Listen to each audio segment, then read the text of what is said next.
Good, happy Friday morning, April 16, 2021.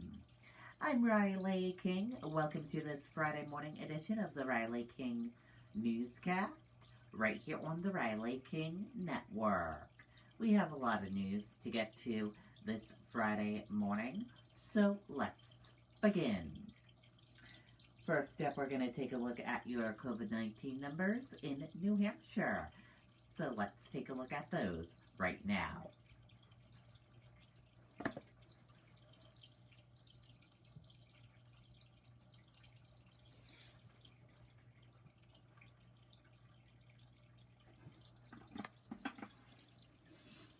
And here is a look at those COVID-19 numbers in New Hampshire. There are 90,525 number of people in New Hampshire have tested positive for COVID-19. There are 1,264 number of deaths from COVID-19 in New Hampshire. There are 130 current number of hospitalizations for COVID-19 in New Hampshire. That is a look at your COVID-19 numbers in New Hampshire.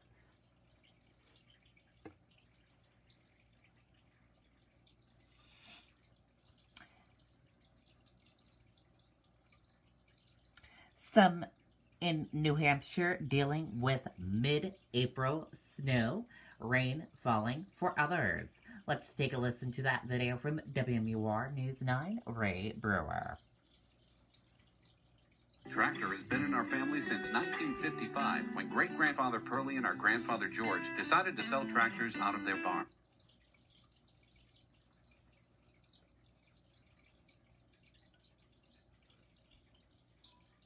And Ray Brewer picks up our team weather coverage this morning from Dublin, and the snow is definitely coming down out there, Ray. It is, Aaron, and I'm told that hashtag blame Ray, excuse me, is trending on Twitter, all because I took my snow brush and had my snow tires off last week. That people were telling me that I need to accept responsibility for the snow that is falling here in Dublin. It's a heavy, wet snow. We have probably about 4 inches on the ground as you take a look here. Now, I did talk to the DOT engineer who's in charge of the area around Temple Mountain, which is notorious for being a slippery spot here in this section of the state. He said their crews went out about 9 o'clock last night. The snow had actually started falling around 8. They worked overnight. They did put down some salt as well. He says one of the things that's helping them is that the road temperatures are about 35 degrees. The plows are back out now for the morning rush hour. He said they will be scraping, probably not putting down a lot of salt at this point. Reporting live in Dublin, Ray Brewer, WMUR News 9. All right, maybe only partly your fault, Ray. We were also on the ground in the Upper Valley this morning. Andy Hirschberger is live in Springfield by 89 for us. Andy, what are you seeing out there? Well, Sean, this is the exit 12 rest area in the Springfield area, north on Route 89. And if you want to take a look behind me, some traffic is actually starting to be visible. Well, maybe not right now, but there have been cars going northbound on 89. The signs are out that say slow down, snow-covered roads. And on the way up here this morning, there was some snow in some areas. Not all areas, but some areas. Enough to make it a little slushy, enough to make it, I wouldn't say dangerous driving, but, not the best conditions. And as you mentioned earlier, it is a sort of a slushy, sort of sloppy snow. And that's really what is sort of accumulating here in the rest area. Over this way, you can see this is, as Kevin had mentioned, it's probably going to stick mostly to the grass, and that's sort of what it's doing over here. You can see the tree limbs are kind of bent. You can see it's on the ground, and I wouldn't, guess how much it is, maybe a couple inches, something of that nature. But, it is something that you're not used to seeing on April 16th. So, I don't think your morning commute is going to be impacted that much. I don't think that the highways are going to be much worse than they are right now, but as with any storm, just sort of take it easy, watch the conditions, watch the roads. Reporting live, I'm Andy Hirschberger, WMUR News 9. Okay, and there you go on that video and that report.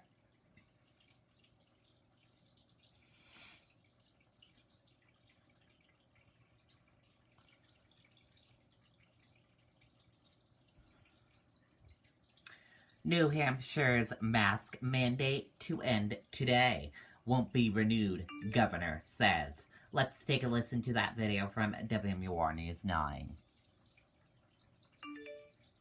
Summit Packaging Systems is hiring for all shifts. Summit knows stability, security, and growth are extremely valuable. You'll develop skills to succeed and earn steady income and benefits. Apply online at summitpackagingsystems.com/careers today. Tomorrow marks the final day of New Hampshire's mask mandate. Governor Chris Sununu says the drop in deaths and increase in vaccinations make him comfortable in letting it expire. I know folks have maybe we've gotten a little used to these temporary restrictions in there, but let's all remind ourselves this isn't the norm.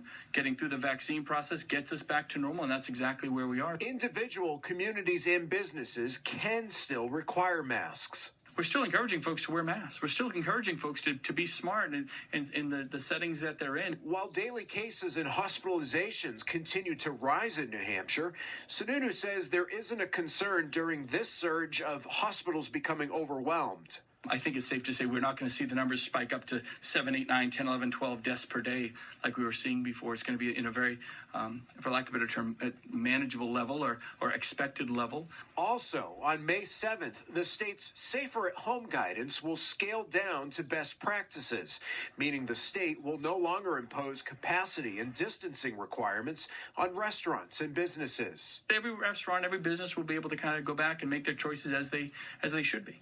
By May 7th, Sununu says about 95% of eligible Granite Staters who want a vaccine will have gotten their first shot. Folks want to protect themselves. That's their job, to protect themselves. And if there's individuals that are choosing not to get the vaccine and kind of provide themselves that shield, take those risks, that's their choice too. Something that will continue. The state of emergency will likely last through the end of the year. The governor says some federal money is contingent on that being in place. Mike Cronin, WMUR News 9. And even with the state's mask mandate ending tomorrow, health experts strongly urge people to continue wearing them. As WMUR's Gene Mackin explains, you will still be required to do so in many places. While the state mask mandate will end, cities and towns, along with businesses, are sending out a reminder tonight that they set their own rules. The statewide mask mandate went into effect on November 20th, 2020. 147 days later, it will expire. These masks, they work. We know that they do. The head of the New Hampshire Hospital Association says he was not aware the mandate would be lifted Friday. Whether there's a mask mandate or not, we know masks work. And it's so important that people continue to follow that public health guidance. Cities and towns can still require masks. About 20 have some rules in place. Next month marks 1 year since Nashua made the first move to require face masks. Tonight, Durham announced its ordinance will remain in effect through at least June 5th.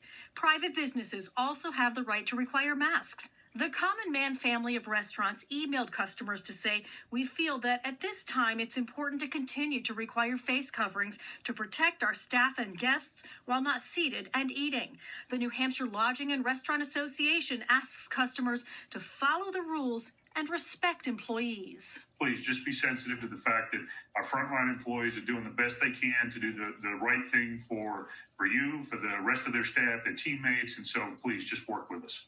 And in a statement, state epidemiologist Dr. Benjamin Chan says lifting the mandate does not diminish the importance of wearing a mask, saying COVID levels remain high across the state. In Manchester, Gene Mackin, WMUR News 9. Okay, and there you go on that video and that report.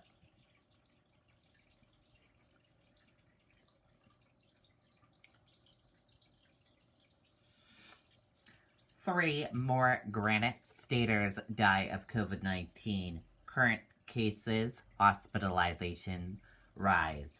Case update. 552 new cases. 3,763 active cases, most since February 5th. And 90,525 total cases. Again, three more Granite Staters have died of COVID-19 as hospitalizations and current cases continue to increase.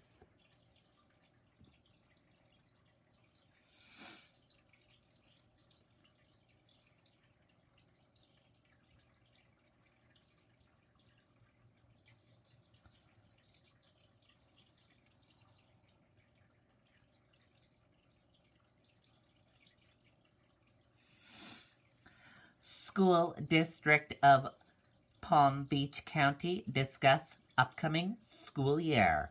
Let's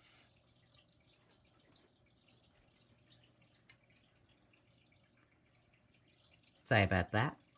We do not want that video. I'm getting hearing. Sorry about that, everyone.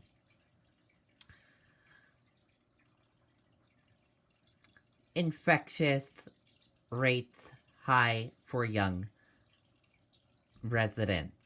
Let's take a listen to that video from WPBF 25 News, Florida. Sorry about that, everyone. Wrong story. Please mask up and behave, because the thing is, what happens in your generation doesn't stay in your generation. It's going to affect everybody. Professor and researcher Patrick Burnett says statistics show Florida ranked among the states with the highest COVID-19 infection rates for younger residents in 2020. According to the study, this puts the state's large elderly population at an increased risk for the coronavirus. So basically what you're going to see is the younger counties have higher infection rates even among the people age 65 and older. During today's Palm Beach County COVID-19 update, the Health Department Director Alina Alonso said in the county, 55% of new cases were coming from those aged 15 to 54, with the county mayor emphasizing how dangerous this can be. 15 to 44 is the main carrier of this in our community right now. As they continue to spread that, the variants begin to multiply in our community. And officials say this trend has impacted those in the elderly population, like Burnett's study showed. 85% of our deaths have been in the 65 and older population. Burnett says conducting studies like this can allow researchers to better understand causes and figure out solutions. But it helps us figure out what things accelerate the disease spread.